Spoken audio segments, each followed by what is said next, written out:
तो साथियों, क्या हालचाल है और कैसे हो आप सभी। आशा करता हूँ कि आप सभी लोग अच्छे होंगे और बोर्ड एग्ज़ाम की तैयारी आप सभी लोग अच्छे से कर रहे होंगे। तो साथियों, आज हम लोग सीखेंगे कि एप्लीकेशन यानी प्रार्थना पत्र कैसे लिखते हैं। तो यहाँ पर हम एप्लीकेशन लिखने वाले हैं, प्रार्थना पत्र लिखने वाले हैं फीस माफ़ी के लिए। फीस माफ़ी के लिए अपने विद्यालय के प्रधानाचार्य को प्रार्थना पत्र। चलिए दोस्तों, अब बिना किसी देरी के शुरुआत करते हैं। तो साथियों, सबसे पहले यहाँ पर क्या लिखते हैं, जैसा कि आप सभी जानते हैं यहाँ पर क्या लिखा जाता है। पहले यहाँ पर लिखा जाता है टू। उसके बाद यहाँ पर क्या लिखेंगे, to the principal. To the principal, यहाँ पर हमने लिख दिया टू द प्रिंसिपल, क्योंकि ये जो आप एप्लीकेशन लिख रहे हैं ये अपने हेड मास्टर को लिख रहे हैं, प्रिंसिपल को लिख रहे हैं। तो इतना आपने लिख दिया। उसके बाद क्या लिखना होता है, स्कूल का नाम। आप अपने स्कूल का नाम यहाँ पर लिख सकते हैं। चलिए यहाँ पर हम स्कूल का नाम लिख देते हैं। तो यहाँ पर साथियों हमने स्कूल का नाम लिख दिया, VIBGYOR public school Raebareli. VIBGYOR public school Raebareli. आप अपने स्कूल का नाम शॉर्टकट में यहाँ पर लिख सकते हैं। चलिए, इतना आपको लिखने के बाद यहाँ पर आपको क्या लिखना होता है, यहाँ पर आपको लिखना होता है सर। आप सर लिख सकते हैं, मैडम लिख सकते हैं, या फिर मैम लिख सकते हैं, या फिर अकेले सिर्फ सर लिख सकते हैं। चलिए, उसके बाद यहाँ पर एक लाइन छोड़ के, यहाँ से नहीं शुरू करेंगे, एक लाइन छोड़ के यहाँ से लिखना शुरू करेंगे। चलिए अब यहाँ से शुरुआत करते हैं। तो साथियों, एक लाइन जो कॉमन होती है जैसा कि हम सभी जानते हैं, चलिए वो लाइन क्या होती है। सबसे पहले यहाँ पर क्या लिखेंगे, मोस्ट। यहाँ पर क्या लिखेंगे, मोस्ट रिस्पेक्टफुली। साथियों, मोस्ट रिस्पेक्टफुली का मतलब क्या होता है, बहुत ही विनम्र भाव से, यानी आदर भाव से। उसके बाद क्या लिखते हैं, आई बेग टू से। आई बेग टू से, और थोड़ा और लिखते हैं यहाँ पर क्या, दैट। ये इतनी लाइन हर एक एप्लीकेशन में कॉमन होती है। तो इतना आपको पहले लिखना ही होता है, most respectfully I beg to say that. बहुत ही विनम्र भाव से, आदर भाव से, I beg to say that, मैं कहना चाहता हूँ कि। I beg to say that, that का मतलब कि, तो मैं कहना चाहता हूँ कि। चलिए अब अपनी बात आगे यहाँ पर लिखते हैं कि क्या यहाँ पर हम कहने जा रहे हैं। तो यहाँ पर एप्लीकेशन जो यहाँ पर है वो यहाँ पर फीस माफ़ी के लिए है। तो साथियों, यहाँ पर सब्जेक्ट भी लिख सकते हैं। यहाँ पर थोड़ा लिख देंगे सब्जेक्ट, यानी आप जो एप्लीकेशन लिख रहे हैं ये किस सब्जेक्ट पर लिख रहे हैं, किस चीज़ के बारे में लिख रहे हैं। तो यहाँ पर जो एप्लीकेशन है वो फीस माफ़ी के लिए है। तो यहाँ पर लिखेंगे an application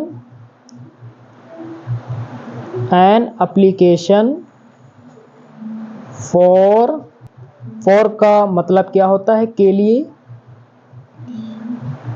for fee concession, an application एक प्रार्थना पत्र, फॉर के लिए, फी कंसेशन फीस माफ़ी के लिए एक प्रार्थना पत्र। चलिए ये यहाँ पर हमने सब्जेक्ट लिख दिया। तो इसे आप बोर्ड एग्ज़ाम में लिख देंगे तो ज़्यादा अच्छा होगा, नहीं भी लिखेंगे तब भी यहाँ पर कोई बात नहीं, क्योंकि यहाँ पर पूरा जो आप लिख रहे हैं वो फीस माफ़ी के लिए ही लिख रहे हैं। चलिए उसके बाद अब यहाँ पर आप अपने बारे में थोड़ा बताएंगे। अपने बारे में यहाँ पर आप थोड़ा बताएंगे कि मैं क्या हूँ। तो यहाँ पर आप क्या लिखेंगे, I M student.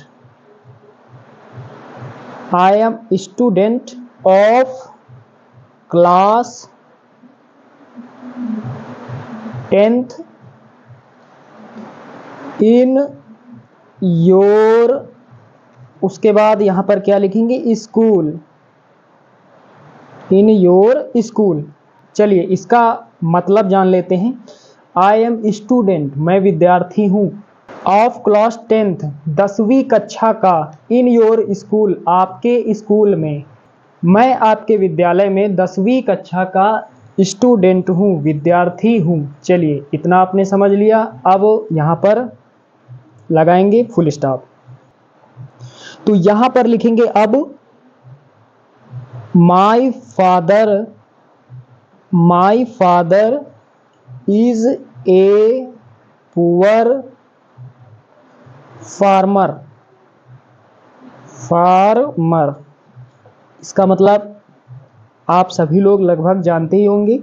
My father, मेरे पिताजी, इज मतलब हैं, ए पुअर फार्मर, एक गरीब किसान। मेरे पिताजी एक गरीब किसान हैं। यहाँ पर आपने लिख दिया इतना कि मेरे जो पिताजी हैं वो एक गरीब किसान हैं। अब यहाँ पर क्या लिखेंगे, यहाँ पर थोड़ा लिखेंगे, यहाँ पर लिखेंगे हिज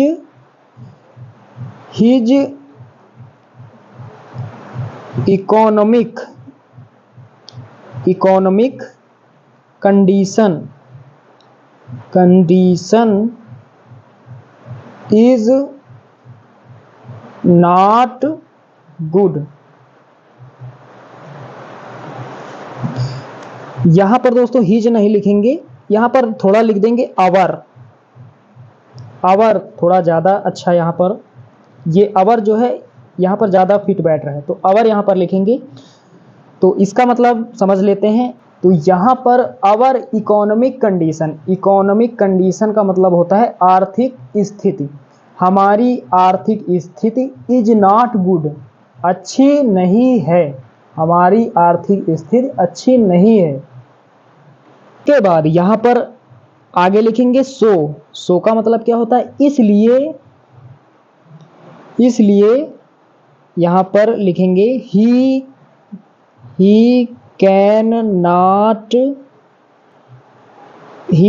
नॉट पे माई स्कूल फी।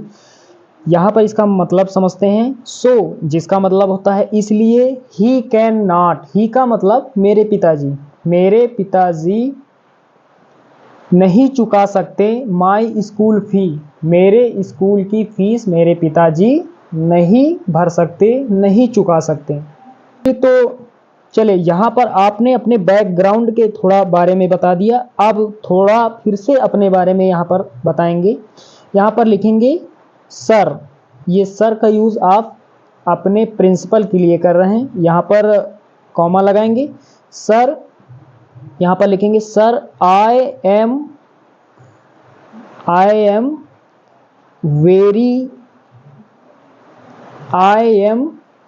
यहाँ पर ए लिखेंगे, I am a very hard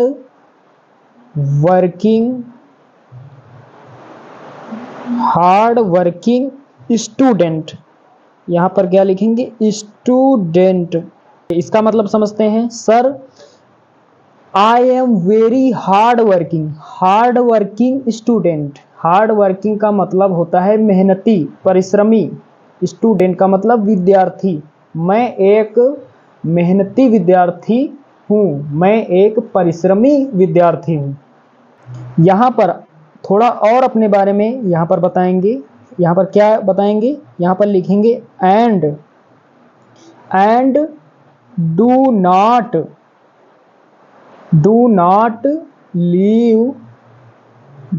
leave my study.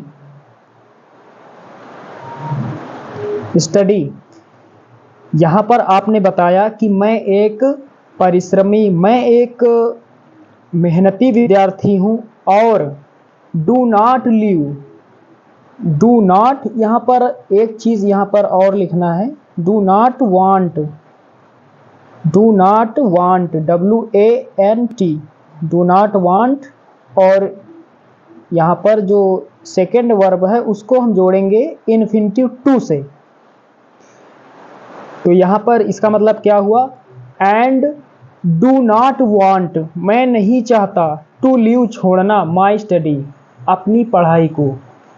मैं एक मेहनती विद्यार्थी हूँ, परिश्रमी विद्यार्थी हूँ, इसलिए मैं अपनी पढ़ाई को छोड़ना नहीं चाहता हूँ। चलिए उसके बाद आप यहाँ पर आगे क्या लिखेंगे, उसके बाद यहाँ पर लिखेंगे सो, ये लास्ट लाइन है।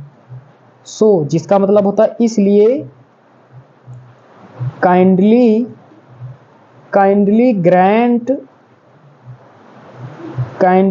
ग्रांट मी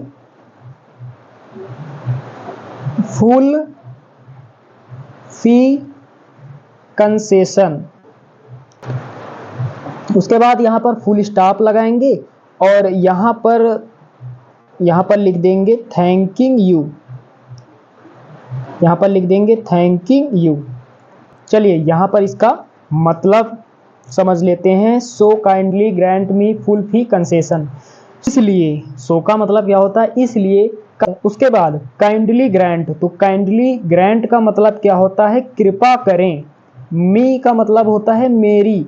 फुल फी, फुल का मतलब पूरी फीस, फुल फी का मतलब होता है पूरी फीस, कंसेशन का मतलब है माफ करना। तो यहाँ पर इसका मतलब क्या हुआ, कृपया मेरी पूरी फीस माफ करने की कृपा करें, धन्यवाद। यहाँ पर आपने लिखा, यहाँ पर क्या लिखा, थैंकिंग यू, धन्यवाद। यहाँ क्या लिखेंगे, यहाँ पर साइड में, यहाँ कोने में नीचे लिख सकते हैं, यहाँ पर भी लिख सकते हैं। चलिए यहाँ पर लिख देते हैं। यहाँ पर क्या लिखना होता है, योर ओबेडिएंटली,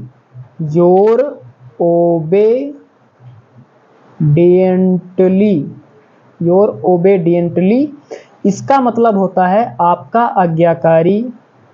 और यहाँ पर क्या लिखना होता है, एक्स वाई और जेड। यहाँ पर आपको अपना नाम नहीं लिखना है, एक्स वाई जेड। चलिए ये आपका एप्लीकेशन जो है कंप्लीट यहाँ से हो गया। यहाँ पर हमने स्टेप बाय स्टेप आपको बताया कि कैसे जो एप्लीकेशन होता है उसे लिखते हैं। ये दोस्तों आपका फुल एप्लीकेशन है, यानी इससे बड़ा आपको नहीं लिखना है। चलिए साथियों, अब मिलते हैं अगले वीडियो में। उम्मीद करता हूँ कि यहाँ पर आपको काफ़ी कुछ सीखने को मिला होगा।